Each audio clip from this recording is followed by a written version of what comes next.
Assalomu alaykum. Shu ayolim O'tqopida tosh ko'pligidan aziyat chekib kelardik. Shu 3 ta 7 bayon tabibni eshitib keldik. Mana shu dorisidan olib ichirdim. Ayolim hozir O'tqopida yangi onadan tug'ilganda O'tqopida umuman tosh yo'q. Necha oy ichdingiz aka? 2 oy ichirdim. Shu bayon tabibga rahmat aytgani keldim. Endi avvalo shifoni Alloh beradi, lekin ichib ko'ringlar, aziyat chekayotganlar juda ham bir tabiiy yaxshi narsa ekan. Hozir mana onadan tug'ilganda O'tqopida tosh umuman yo'q.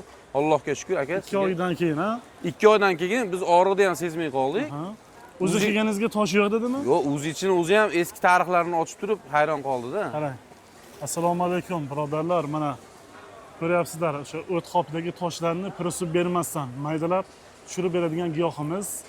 Narxi 250 ming edi aka, birodar. Yog' bilan qo'shib. Ro'za oyining munosabati bilan narxini 150 mingga tushiramiz. Manzilimiz Toshkent shahar Yunusobod dehqon bozorida 3 ta 7 bayon tabibga kelasiz.